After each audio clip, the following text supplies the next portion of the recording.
Hello friends, welcome back to this YouTube channel. नए दिन के नए वीडियो में आप सभी का स्वागत है। आज का ये वीडियो नए राजस्थान हिस्ट्री के एक टॉपिक की तरफ है, जो है मारवाड़ का राठौड़ वंश। बहुत बड़ा और बहुत फेमस टॉपिक हमने कवर कर लिया है, मेवाड़ का इतिहास। लोग उसको देखकर बहुत डरते हैं कि कितना बड़ा होगा। जितना भी बड़ा होगा, दो पार्ट में हमने मेवाड़ का इतिहास कवर कर लिया है। आज के इस वीडियो को कंटिन्यू करते हुए हम इस वीडियो के थर्ड पार्ट नए टॉपिक की तरफ हम मूव कर चुके हैं। मेवाड़ से यानी कि चित्तौड़ उदयपुर से सीधा हट के आ जाओ जोधपुर की तरफ, मेवाड़ राठौड़ वंश को समझने के लिए, जहां मारवाड़ का इतिहास अपने आप में बहुत बड़ा है। मारवाड़ का इतिहास डिस्ट्रिक्ट में अलग अलग सेक्शन में है। कहीं जोधपुर का मारवाड़ है, कहीं बीकानेर का राठौड़ वंश है। राठौड़ राठौड़ डायनेस्टी हम बेसिकली पढ़ने वाले हैं। मेवाड़ का पढ़ लिया, जिससे हमने गोहिलों के बारे में पढ़ा, सभी शासकों के बारे में। आज हम मारवाड़ का राठौड़ वंश कवर करेंगे। इसके बीकानेर का राठौड़ वंश बहुत बड़ा है, बीकानेर का इसमें कवर नहीं है, ध्यान रखना। इसको हम अलग वीडियो में कवर करेंगे। आज का मारवाड़ का राठौड़ वंश। काफ़ी लोग आप सोचते होंगे कि ये टॉपिक कितना बड़ा होगा।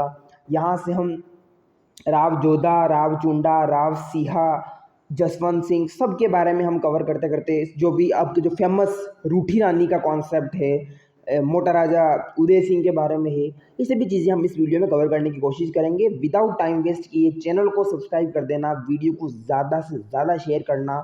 चलिए मूव करते हैं राठौड़ वंश मारवाड़ का। क्या है ये, इंट्रोडक्शन क्या है इसका।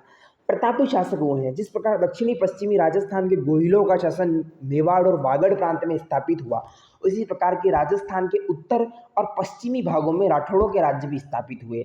हम नीचे का साइड हम दक्षिण पश्चिमी कवर कर चुके हैं, हम उत्तर पश्चिमी की साइड चले जा रहे हैं, जहाँ राठौड़ राजवंश स्थापित होता है।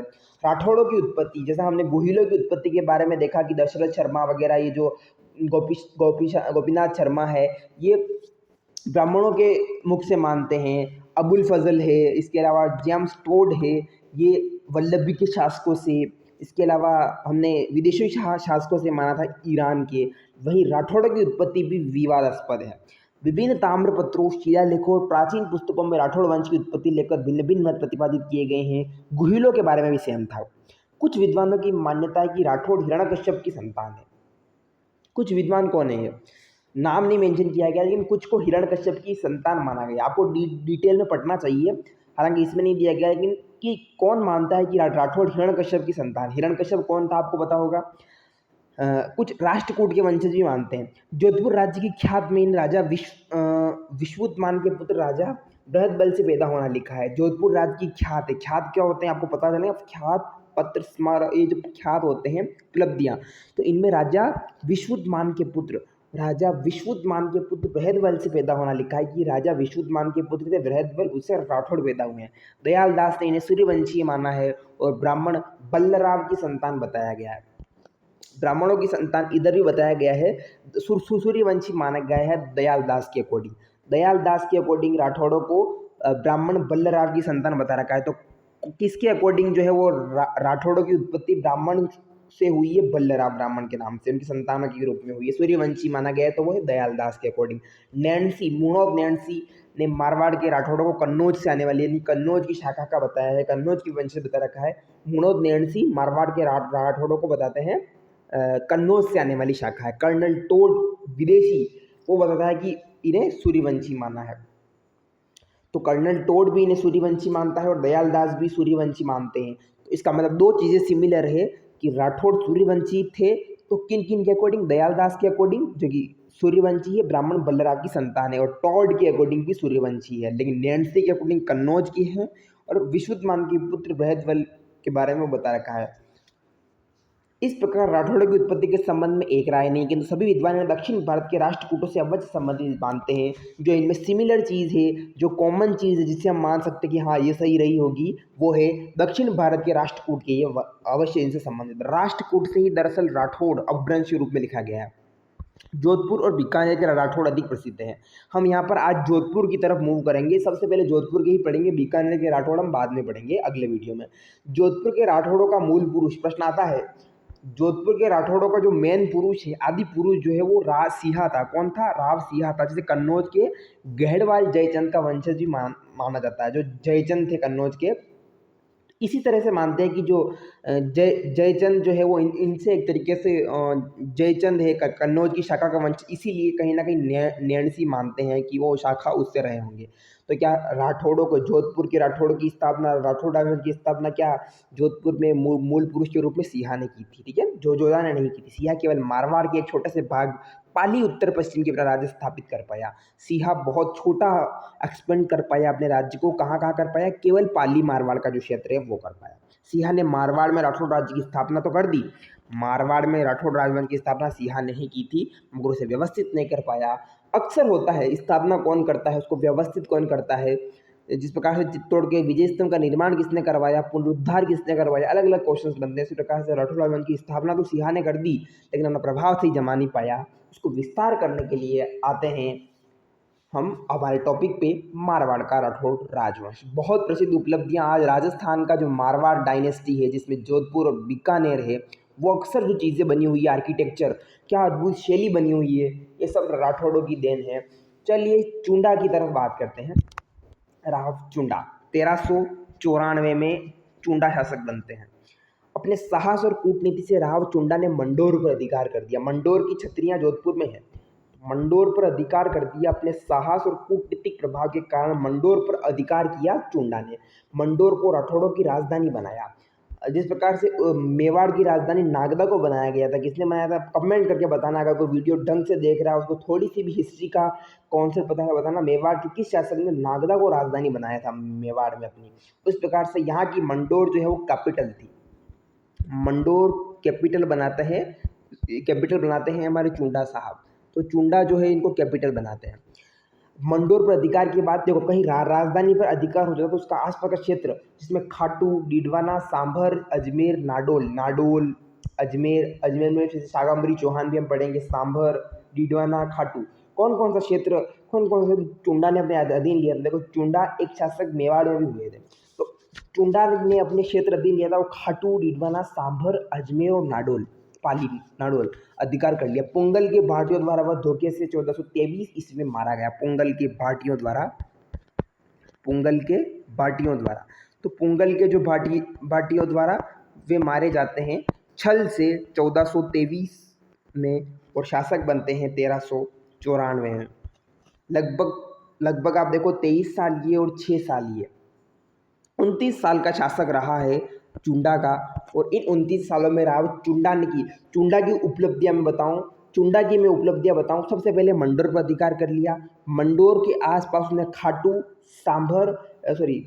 सांभर, डीडवाना नागौर के साइड खाटू, डीडवाना, सांभर, अजमेर और नाडोल अधिकार कर लिया। पुंगल के भाटियों द्वारा मारे जाते हैं छल से। कौन सा शासक पुंगल के भाटियों द्वारा 1423 में मारा जाता है? हमारे चुंडा। उसकी पत्नी चांद कंवर के नाम पर चांद बावड़ी जोधपुर का निर्माण करवाया गया था। प्रसिद्ध क्वेश्चन आता है, चांद बावड़ी जोधपुर बहुत सुंदर है, लेकिन सबसे बड़ी बावड़ी भी जो कि राजस्थान में है, आबानेरी चांद बावड़ी, वो बूंदी में है, वो यहाँ पर नहीं है। सॉरी, आबानेरी चांद बावड़ी दौसा में है, वो सबसे बड़ी बावड़ी है। लेकिन चांद बावड़ी 2 बावड़ियाँ हैं, वो भी चांद बावड़ी, ये भी चांद बावड़ी है। प्रश्न आएगा चांद बावड़ी जोधपुर का निर्माण किसने करवाया? चांद बावड़ी जोधपुर का निर्माण करवाया था चांद कंवर ने। उसकी पत्नी चांद कंवर ने चांद बावड़ी का निर्माण करवाया। चांद कंवर किसकी पत्नी थी? राव चुंडा की पत्नी थी, लेकिन वो नाथावती ने करवाया था चांद बावड़ी, आबानेरी दौसा। ठीक है, ये थे राव चुंडा, बहुत प्रतापी शासक, जिन्होंने 29 साल की उम्र में पुंगल के भाटियों द्वारा छल के द्वारा वो मारे जाते हैं 1423 में, और 1594 में वो शासक बनते हैं। और नाडोल, सांभर, अजमेर, इसके अलावा मंडोर, खाटू, डीडवाना, इन सबको वो जीतते हैं। राव रणमल, जैसे ही 23 में उनकी मृत्यु होती है, 1427 में शासक बनते हैं रणमल अपने छोटे भाई कान्हा को मारवाड़ का शासक बनाए जाने से नाराज होकर मेवाड़ चला गया। तो रणमल जो है वो मेवाड़ चले जाते हैं, क्योंकि वो अपने छोटे भाई कान्हा को शासक बना दिया। जाहिर सी बात है, अपने आप में कोई बड़ा है, उत्तराधिकार की परंपरा चलती है, आज भी चलती है। कोई बड़ा बेटा है वो उसको बनाया जाता था, उस समय बनाया जाता था। लेकिन कान्हा तो छोटा था, तो छोटा बेटा को शासक बनाया जाएगा। राणा रणमल राव रणमल नाराज हो गए और मेवाड़ चले गए। इसने अपनी बहन हंसाबाई का विवाह राणा लखा से कर दिया। पढ़ा था मैंने, हंसाबाई की राणा लखा से विवाह कर दिया, और हंसाबाई का जो पुत्र था उसको बनाने की बात कही गई थी। फिर राणा लखा का पुत्र बनता है राणा मोकल, और वो शासक बनता है। जबकि असली पुत्र होता है जो है वो, उसको शासक नहीं बनाया जाता है। यह विवाह रणमल ने इसी शर्त पर किया था। तो रणमल की बहन थी, रणमल की बहन, हमने पढ़ा था ना कि उस वाले वीडियो में, अगर हमने नहीं देखा पिछले वाला, तो अपनी रणमल ने अपनी बहन का विवाह इसी शर्त पे किया था कि उससे होने वाला बेटा ही शासक बनेगा मेवाड़ का। तो इसने अपनी बहन रणमल ने अपनी बहन हंसाबाई का विवाह राणा लाखा से कर दिया। होना तो उससे होने वाला था, लेकिन उससे कर दिया। तो यह विवाह रणमल ने इसी शर्त पर किया था कि हंसाबाई का पुत्र राणा लाखा का उत्तराधिकारी होगा। अपने भांजे मोकल के मेवाड़ महाराणा बनने पर मेवाड़ प्रशासन में रणमल का प्रभाव बढ़ गया कि अपने प्रभाव से मेरी बहन का बेटा, यानी कि मेरा मामा, यानी कि मेरा भांजा ही मेवाड़ का शासक बना है। हंसाबाई का बेटा राणा लाखा की बेटा जो है वो मोकल शासक बनता है। रणमल की 1438 ईस्वी में उसकी प्रेमिका भारमल्ली के सहयोग से मेवाड़ी सामंतों द्वारा हत्या कर दी गई। तो रणमल और भारमल्ली दासी की जो कहानी है वो आपने पढ़ी ही होगी, मैं आपको इसमें बताने नहीं वाला हूँ, क्योंकि हमारा फैक्ट वन शॉट वीडियो है। इसमें आपको कि वो प्रेम करते हैं, वो बारमली दासी का जो प्रेम है, वो लव स्टोरी वगैरह वो आपको यूट्यूब पे बहुत सारा देखने को मिल जाएगी, और मज़ा आता है। मुझे आपको पता है कि वो लव स्टोरी पढ़ने में बहुत मज़ा आएगा। इससे एक जगह जो है रूठी रानी की स्टोरी देखने में बहुत मज़ा आएगा। लेकिन ये स्टोरियाँ यहाँ पर आपको वन शॉट में नहीं बताई जाती है, ये एकदम ऑथेंटिक वीडियो है। एग्जाम के टाइम पर डायरेक्ट वन शॉट, मतलब वन शॉट का मतलब क्या होता है, तुरंत देखा, आधे घंटे में 1 घंटे में ख़त्म। मैं आपको यहाँ पर कहानी बता रहा हूँ, अच्छा वो उसको आईने में देख रही है, वो रात में सपने आ रहे हैं दोनों दूसरे को, वो दैट इज़ नॉट इनफ। मतलब ये आपको इंटरेस्टिंग लगा सकते हैं, ये एग्जाम में नहीं पूछे जाएंगे कि उसकी प्रेमिका से कितना प्रेम था उसको, दैट इज नॉट इनफ। तो इसीलिए भारमल्ली का आप उसमें देख सकते हो कि भारमल्ली का संबंध रणमल से है। तो प्रेमिका भारमल्ली के सहयोग से मेवाड़ी सामंतों द्वारा हत्या कर दी गई। रणमल की अपनी ही प्रेमिका, उसकी प्रेमिका के सहयोग से रणमल की 1438 में हत्या कर दी गई। 2 शासक मार दिए गए। रणमल 1438 में मर जाते हैं, और छल के द्वारा रावचुंडा भी जो है वो मारे जाते हैं। 2 शासक हमने पढ़ लिए। रणमल का बस ये इतना सा योगदान है, 1427 से 38 तक रहते हैं, 1427 1438 तक। उस समय मेवाड़ में भी 38 में शासक बन रहे हैं सेम। तो हंसाबाई का पुत्र लाखा कोदारी होगा, तो रणमल की ही चाल थी। ये है रणमल, शासक रणमल। इनकी प्रेमिका थी भारमली भारमली दासी राव जोधा, बहुत प्रसिद्ध शासक जोधपुर के हुए। राव जोधा मारवाड़ के राव रणमल का पुत्र था, रणमल का ही पुत्र। इसका मतलब हंसाबाई का क्या संबंध होगा राव जोधा से। तो 1438 में चित्तौड़ में रणमल की हत्या होने के बाद उसने जंगलों में रहकर अपनी शक्ति को संगठित किया। राव जोधा से जब उनको पता चला कि उनके पिता की हत्या हो गई, तो बदला होता है। कहीं ना कहीं उसी चीज़ का मन में खड़ास रही होगी कि वो जंगलों में रहकर अपनी शक्ति को संगठित करते हैं। 1453 में वह मंडोर जीतने में सफल रहा। मंडोर उस समय राजधानी हुआ करती थी मारवाड़ जोधपुर की। उसने मेवाड़ से सुलह करने के लिए अपनी पुत्री का विवाह मेवाड़ी राजकुमार रायमल से कर दिया। रायमल से मेवाड़ी राजकुमार से अपनी मतलब मेवाड़ से अपना संबंध स्थापित करने के लिए, सुलह करने के लिए कि हम संधि कर लेंगे, हम एक तरीके से, हम क्या कहूँ, एक तरीके से मैं कहूँ कि स्ट्रेटजी बनाने के लिए अपनी पुत्री राव जोधा ने अपनी पुत्री का विवाह कर दिया। राव जोधा ने अपनी, ऐसा नहीं, इसी बात नहीं है ना कि राव जोधा की पुत्री का नाम जोधाबाई था, नहीं, गलत, ये इस भ्रम में मत रहना। अपनी पुत्री का विवाह मेवाड़ से सुलह करने के उद्देश्य से मेवाड़ शासक रायमल से कर दिया। तो राव जोधा ने किस शासक से अपनी पुत्री का विवाह किया? रायमल से, मेवाड़ के शासक। 1459 में जोधपुर नगर बसाया, उसने राजधानी बनाया। तो मंडोर से सीधा वो आ गए 1459 में मंडोर जोधपुर। उदयपुर की स्थापना 1559 में हुई थी, पता है ना आपको, उदय सिंह ने की थी। ये 1459 में जोधपुर बसाया। राजधानी राव जोधा ने नई राजधानी को सुरक्षित रखने के लिए चिड़िया टूप पहाड़ी पर एक दुर्ग बनाया, जिसे मेहरानगढ़ दुर्ग कहते हैं। मयूर ध्वज, मोर ध्वज, इसके अलग अलग नाम है। मेहरानगढ़ दुर्ग जोधपुर बहुत फेमस है, देखना आप जोधपुर का। मेहरानगढ़ दुर्ग जोधपुर नगर बसाया, और अपनी राजधानी को सुरक्षित रखने के लिए चिड़िया टुक कौन सी पहाड़ी पर बना गया, प्रश्न आता है जीके में आता है कि मेहरानगढ़ दुर्ग किस पहाड़ी पर बना हुआ है, चिड़िया टुक पहाड़ी पर। चिड़िया टुक पहाड़ी पर कौन सा दुर्ग बसा हुआ है, चिड़िया टुक पहाड़ी पर मेहरानगढ़ दुर्ग बसा हुआ है, मेहरानगढ़ दुर्ग चिड़िया टुक पहाड़ी पर बसा हुआ है। राव जोधा ने दिल्ली के सुल्तान बहलोल लोदी, उस समय दिल्ली के सुल्तान में लोदी राजवंश चलती थी, तो बहलोल लोदी को एक सेना को परास्त करके प्रतिष्ठा प्राप्त की थी। ये बहलोल लोदी की सेना को हरा देना, दिल्ली के शासक को हरा देना अपने आप में प्रतिष्ठा होती थी, राव जोधा ने वो प्राप्त की थी। गौरी शंकर हरिश्चंद्र ओझा, डॉक्टर GH ओझा राव जोधा को जोधपुर का प्रथम प्रतापी शासक मानते हैं। तो जोधपुर का फर्स्ट प्रतापी शासक GH ओझा के अकॉर्डिंग कौन थे, सिंहा नहीं थे, चुंडा नहीं थे, रणमल नहीं थे, वो थे जोधा थे। रणमल का बेसिकली जीवन आप सोचो, मेवाड़ में ही उनकी मृत्यु हो जाती है, मेवाड़ में ही वो अक्सर संबंध स्थापित करने रह जाते हैं। जोधा भी अपनी बेटी का विवाह रायमल से करते हैं, मेवाड़ के शासक। तो GH ओझा उनको फर्स्ट मानते हैं। ये है हमारे राव जोधा, बहुत प्रतापी शासक राव जोधा जोधपुर के शासक हुए थे। और इनकी जो मूर्तियाँ आप देख सकते हो, काफ़ी इन्होंने कूटनीतियाँ, बहलोल लोदी को पराजित किया था इन्होंने, बहलोल लोदी की सेना को पराजित किया, जो कि अपने आप में बहुत बड़ी बात थी। ये है जोधपुर राव जोधा द्वारा निर्मित मेहरानगढ़ फोर्ट। याद रखना, मेहरानगढ़ फोर्ट कौन सी, चिड़िया टुक पहाड़ी पर। मैं आपको यहाँ पर वापस लिखना चाहूँगा, चिड़िया टुक पहाड़ी, मयूर ध्वज,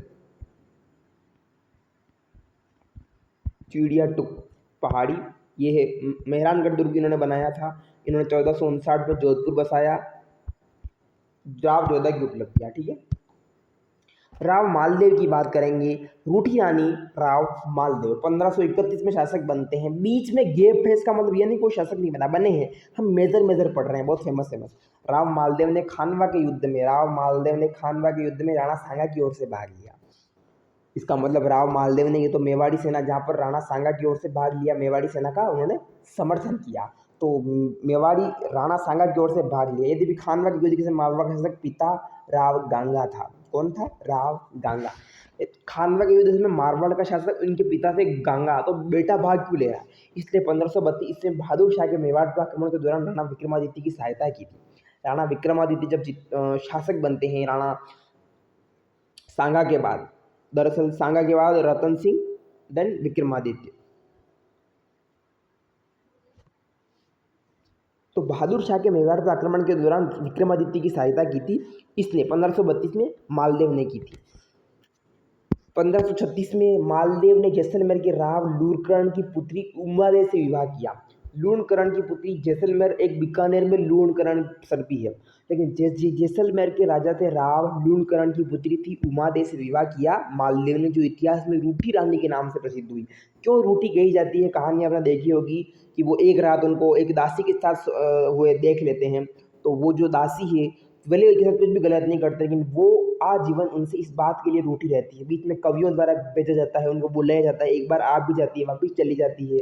ये जो कहानी चलती है, एक बाघा भारमली की जो लव स्टोरी मैंने आपको पहले बता दी है, इस घटना का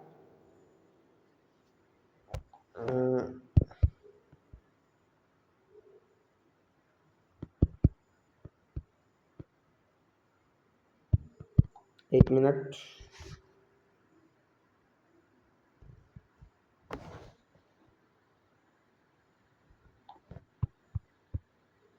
यस, ठीक है। तो रूठी रानी नाम प्रसिद्ध इस घटना का कारण यह था कि मालदेव का ससुर व उमादेव का पिता, मालदेव का ससुर व उमादेव का पिता राव लूणकरण सर मालदेव की हत्या करवाना चाहता था, अपनी बेटी को एक तरीके से, मतलब अपनी बेटी के विरुद्ध इस तरीके से करना चाहता था। इसकी सूचना मालदेव की सास ने मालदेव को भिजवा दी कि आप जो है वो हत्या करवाना चाहते हैं। इस घटना के बाद मालदेव और उमादेव के संबंध बिगड़ गए, वह रूठकर अजमेर के तारागढ़ में रही। इतिहास में रहेंगे ना, दरअसल ये अलग बता रखा है इसमें, लेकिन कुछ मानते हैं, जो हिस्ट्री देखते हैं पढ़ते हैं, तो बोलते हैं कि वो जो अवैध संबंध के कारण चलते हैं। देखिए था, मालदेव ने मेड़ता के विरमदेव और बीकानेर के राव जेतसी पर आक्रमण कर, बीकानेर के शासक थे राव जेतसी, और मेड़ता के विरमदेव पर आक्रमण कर उनके राज्य पर अधिकार कर लिए। 1542 की बात है। विरमदेव व राव जैसी शेरशाह की शरण में चले गए। शेरशाह सूरी 1539 से 40 में शेरशाह जब महाराणा प्रताप का जन्म होता है, तो शेरशाह के हाथों पराजित होकर हुमायूं दर बदर भटक रहा था। जब शेरशाह सूरी से हुमायूं हार जाता है, तो जब वो हुमायूं दर दर भटका तो मालदेव ने हुमायूं को सहायता का संदेश भेजा कि मालदेव जानता था कि हुमायूं की पूर्ण पराजय के पश्चात शेरशाह का अगला शिकार स्वयं मालदेव ही होगा। इसीलिए हुमायूं को बचाने के लिए कि अगर हुमायूं मारा गया तो डायरेक्ट फिर अगला टारगेट मालदेव होगा शेरशाह का, तो उसने शरण दी। 1543 से 44 में मालदेव को शेरशाह सूरी के आक्रमण का सामना करना पड़ा। यानी कि शेरशाह सूरी मालदेव के टाइम पे आक्रमण करता है तो शेरशाह सूरी करता है। शेरशाह की धूर्तता ने मालदेव और उसके सेनापति के बीच अविश्वास पैदा कर दिया। शेरशाह की चाल थी। दरअसल क्या होता है युद्धों में, अगर आप जीत नहीं पा रहे हो तो फूट डाल दो। अंग्रेज और मुगल ने इस बात को काफी ध्यान रखा, फूट डालो राज करो। तो इस शेरशाह ने अपने उसके सैनिकों के मध्य ही विश्वासघात करवा दिया, तो सेनापति को कुछ अविश्वास उत्पन्न कर दिया, जिससे मालदेव ने मैदान छोड़ दिया। मगर उसके सेनापति जेता और कुपा, प्रश्न आएगा जेता और कुपा किसके सेनापति थे? जेता और कुपा मालदेव के सेनापति थे, जेता कुपा, ये दोनों सेनापति थे मालदेव के, शासक मालदेव।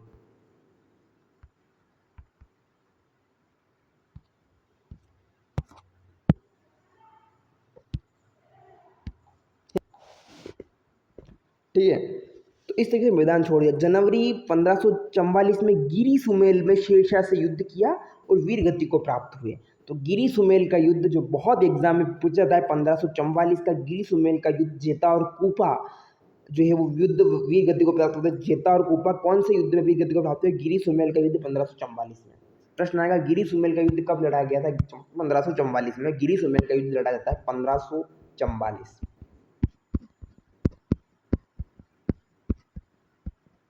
गिरी सुमेल का युद्ध, ठीक है। इसमें जेता और कुपा जो है, जेता और कुपा किसके सेनापति थे? मालदेव के। मारवाड़ से मालदेव का प्रश्न जरूर प्रश्न आएगा, 110% क्वेश्चन आएगा, कोई सा भी एग्जाम हो तो इनके सेनापति वीर गति को प्राप्त होते हैं।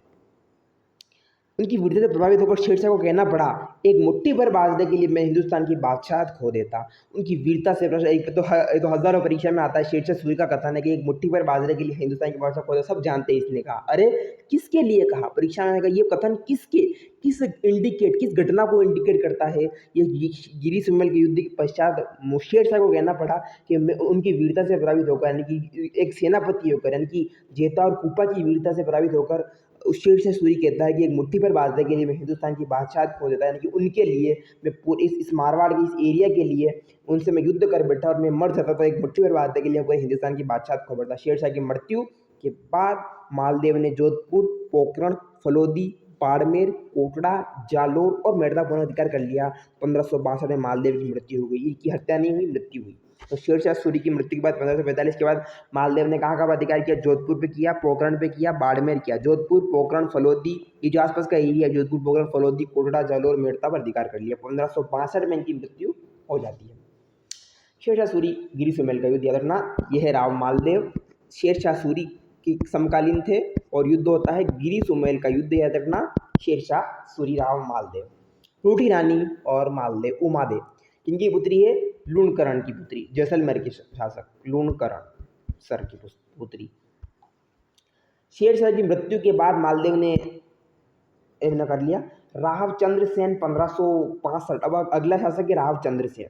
राव मालदेव ने अपने सबसे बड़े पुत्र राम से अप्रसन्न होकर उसे राज्य से निर्वासित कर दिया। राव मालदेव का सबसे बड़ा बेटा था पुत्र राम, तो शासक बनना चाहिए था राम, लेकिन उससे नाराज था तो उसको निर्वासित कर दिया, मतलब हटा दिया, राज्य से बाहर भेज दिया। अब दूसरे पुत्र थे उदय सिंह से मालदेव खुश नहीं था, तो अक्सर बाप बेटे के बीच में बनती नहीं है, दूसरा शासक बनता है, तो उसे अपने उत्तराधिकारी नहीं बनाया। अंततः चंद्रसेन मालदेव का उत्तराधिकारी बना। ये चंद्रसेन वही है मारवाड़ का। यस, थोड़ा वेट करिए, पता चलेगा आपको। उसका तीसरा पुत्र था। चंद्रसेन को अपने दो बड़े भाइयों राम और उदय सिंह के विरोध का सामना करना पड़ा, क्योंकि आपको पता है दो भाई इकट्ठे हो जाएंगे कि हम बनेंगे, लेकिन बाप बना रहा है चंद्रसेन को। तो राव मालदेव के बाद उसका बेटा शासक बनता है। क्या कौन बनता है? क्या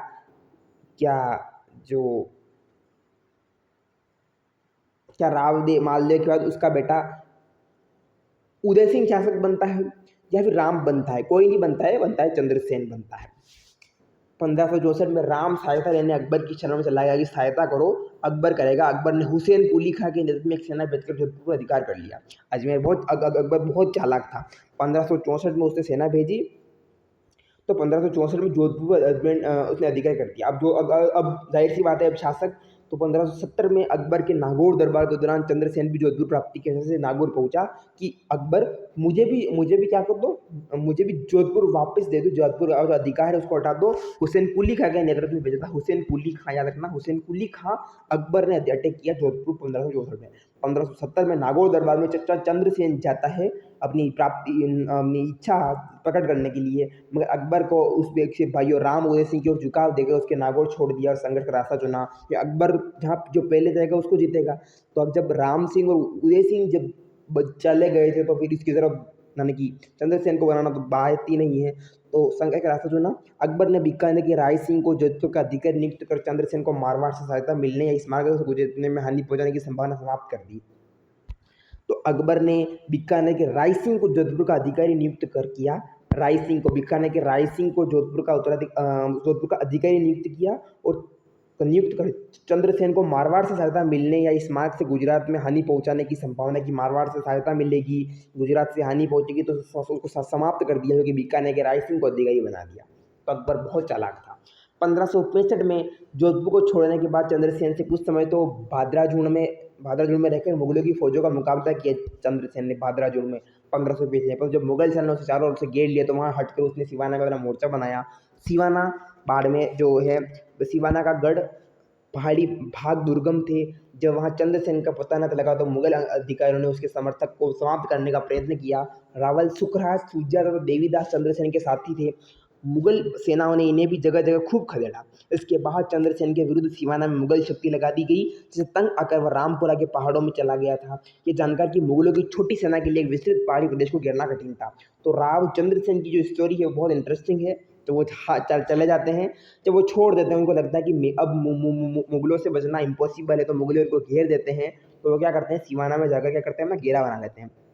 सुखराज सूजा देवीदास ये साथी थे। जगह जगह मुगल सेना इन्हें खदेड़ती है। इन्होंने भी पूरी शक्ति लगा दी। ये जानकर कि मुगलों की छोटी सेना के लिए इतनी विस्तृत पहाड़ी को प्रदेश को घेरना कठिन था, बादशाह ने सेना में वृद्धि कर दी, फिर भी चंद्रसेन हाथ ना आ सका। इतना प्रतापी शासक था राव चंद्रसेन, मुगलों के सामने झुकना नहीं है कैसे भी करके, राह मिले न मिले पर।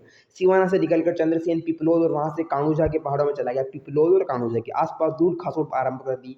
इस नीति से मारवाड़ में लोग अप्रसन्न हो गए कि आपका शासक हमारे यहाँ पर लूट रहा है। ऐसी स्थिति में उसने मारवाड़ छोड़कर सिरोही फिर डूंगरपुर बासड़ा में शरण लेनी पड़ी, फिर भी वो मुगल सेना ने उसका पीछा न छोड़ा। इस प्रकार निरंतर मुगलों से चंद्रसेन संघर्ष करता रहा और 1581 में मृत्यु तक इसे जारी रखा। मर गया पर मुगलों के हाथ नहीं आया, झुका नहीं। कुछ ऐसे शासक होते हैं जो मारवाड़, जैसे इस उदय सिंह और राम सिंह, अभी इसके भाइयों जैसे शासक तो अकबर के पास में, अकबर के चरणों में झुक गए और कहा हमें जोधपुर का शासक बना दो। अकबर ने बना भी दिया, बीकानेर के राय सिंह को अधिकारी नियुक्त कर दिया, लेकिन ये जिंदगी भर भागता रहा। 1581 मृत्यु तक मुगलों से भागता रहा, झुका नहीं। विश्वेश्वराय रेव ने चंद्रसेन की तुलना महाराणा प्रताप से की है। मारवाड़ का प्रताप, यही उपलब्धि में बता रहा था। मारवाड़ का प्रताप कौन कहा जाता है, मारवाड़ का महाराणा प्रताप किसे कहा जाता है, चंद्रसेन को कहा जाता है। इसी वजह से कहा जाता है। अब आप मत सोचना कि राव जोधा को नहीं कहा, चुंडा को नहीं किया, रणमल को नहीं कहा, राव चंद्रसेन को क्यों कहा गया, इसी वजह से कहा गया। जिंदगी भर संघर्ष किया लेकिन कभी झुके नहीं। महाराणा प्रताप ने भी मुगलों से कभी समझौता नहीं किया, जिससे उसी के सामने मुगल शक्ति का सामना करना पड़ा और पहाड़ों में भटकने के बावजूद भी मुगलों की अंदर स्वीकार नहीं की। इसी कारण चंद्रसेन को मारवाड़ का प्रताप भी कहा जाता है। बहुत खतरनाक प्रश्न छपेगा यहाँ से। ये है मारवाड़ के प्रताप, बिल्कुल महाराणा प्रताप की कॉपी के प्रताप। प्रश्न आपके दिमाग में भी आना चाहिए प्रश्न कि क्या ऐसा इनमें था कि राव सिंहा को नहीं कहा, राव जोधा को नहीं कहा, राव चुंडा को नहीं कहा, आखिर इनको क्यों कहा गया। तो इसी कारण से कभी जिंदगी भर अधीनता स्वीकार नहीं की, इसीलिए इनको कहा गया मारवाड़ का प्रताप। मोटा राजा उदय सिंह, अक्सर ये मोटे थे शरीर में। 1581 से 83 का जो शासनकाल था उसमें मारवाड़ खालसा क्षेत्र था। खालसा क्या होता है, खालसा आज के समय का खालसा किसे कहोगे आप, राष्ट्रपति शासन। राष्ट्रपति शासन का मतलब सीधा केंद्र के पास अंडर में, जिस प्रकार से जो केंद्र शासित प्रदेश होते हैं, राष्ट्रपति शासन आज के समय में देखें तो खालसा क्षेत्र उस समय कहा जाता था। तो 1581, तो मारवाड़ में खालसा क्षेत्र कब था, जोधपुर मारवाड़ में खालसा क्षेत्र 1581 से 83 तक, 1581 से 83 तक खालसा क्षेत्र था, सीधे केंद्र के नियंत्रण में था। 1583 में अकबर ने उदय सिंह को मुगल अधीनता में जोधपुर को शासक नियुक्त किया। उदय सिंह मोटा राजा उदय सिंह के चंद्रसेन का भाई था। चंद्रसेन भाई ये वही मोटा राजा उदय सिंह है, जो चंद्रसेन जो उदय सिंह और राम सिंह ये वही वाला है। तो फाइनली इसके मरने के बाद ये जो 1581 में मरने के बाद आखिर उस भाई ने शासक नहीं करने दिया। इतना संघर्ष था चंद्रसेन में। जब उसकी मृत्यु हो जाती है तब अकबर मोटा राजा उदय सिंह को शासक बनाता है मुगलों की अधीनता के अंडर। वो इंडिपेंडेंट नहीं है, वो मुगलों के अंडर है। ये चंद्रसेन का भाई था। उदय सिंह ने 1587 में अपनी पुत्री जोधाबाई, उदय सिंह की पुत्री थी जोधाबाई, अपनी जगत गुसाई जोधाबाई, दरअसल जगत गुसाई का विवाह जहांगीर के साथ किया। जहांगीर इसके साथ किया, जिसको जहांगीर को सलीम कहा जाता है। दरअसल ये वो जोधाबाई नहीं है। जोधाबाई अकबर की बेटी थी, सॉरी, जोधाबाई अकबर की पत्नी थी। ये जहांगीर के साथ किया। ये जोधाबाई जगत गुसाई वाली जो जोधाबाई है, ये जोधाबाई उदय सिंह की बेटी है। उदय सिंह की बेटी राव चंद्रसेन की भाभी आप तरीके से कर सकते हो, उसकी भाई की पत्नी। तो 1587 में जोधाबाई के साथ जगत गुसाई के साथ किसका व्यवहार किया? तो जोधाबाई का विवाह सलीम के साथ हो रहा है, जहांगीर के साथ हो रहा है। 1500 जगत गुसाई जोधाबाई का विवाह जहांगीर के साथ किया है, तो वो उदय सिंह ने किया। खुर्रम जहांगीर की इसी पत्नी से उत्पन्न पुत्र था।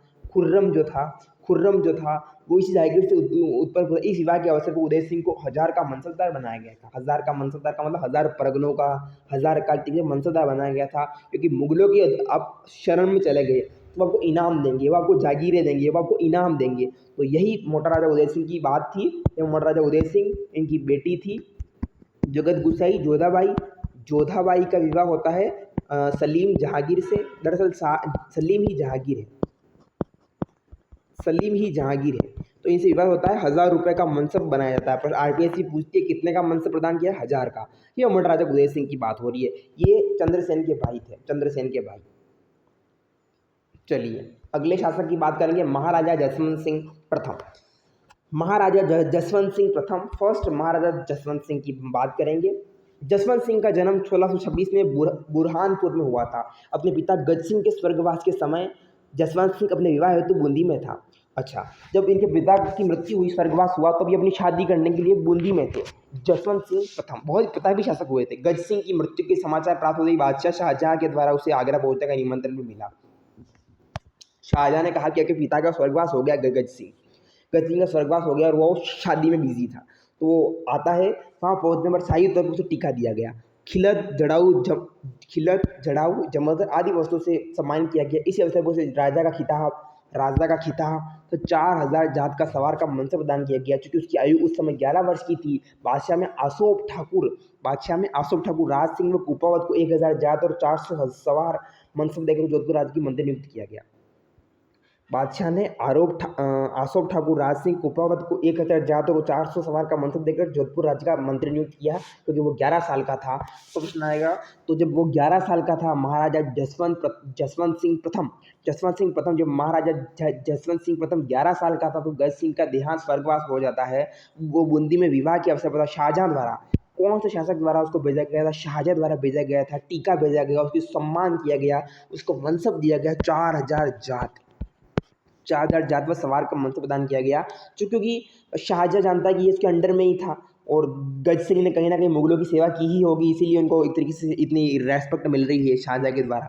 तो शाहजहां 4000 का मनसब देता है, क्योंकि वो छोटा था, इसलिए आसोप का ठाकुर राज सिंह कुपावत बनता है। राज सिंह कुपावत जो है वो बनता है। उसको भी 1000 जात दिए जाते हैं और 400 मनसब प्रदान किए जाते हैं। 400 सवार का मनसब जोधपुर राज्य का मंत्री दिया गया। 1645 में से आगरा का प्रबंध सौंपा गया। 48 में कंधार अभियान भेजा गया। कंधार का अभियान और आगरा का प्रबंध सौंपा गया जसवंत सिंह को 1645 और 48 में। उत्तराधिकार का जब युद्ध होता है, जब मुगलों के विरुद्ध 57 की, तो उसने औरंगजेब के विरुद्ध धर्मत के युद्ध में दारा का साथ दिया। धर्मत का युद्ध औरंगजेब के विरुद्ध होता, तो धर्मत का युद्ध उत्तराधिकार की लड़ाई थी। दरअसल धर्मत का युद्ध था औरंगजेब के विरुद्ध।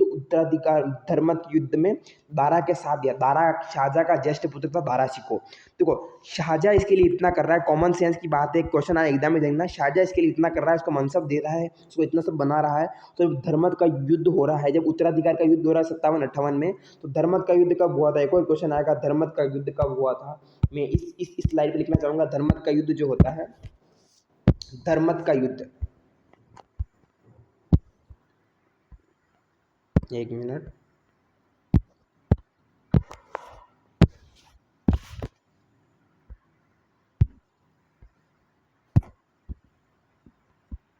धर्मत का जो युद्ध है वो 1657 से 58 तक हुआ।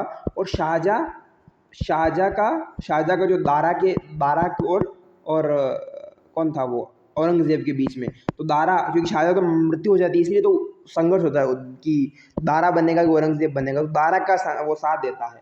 तो दारा का साथ दिया था हमारे इसने जसवंत सिंह ने।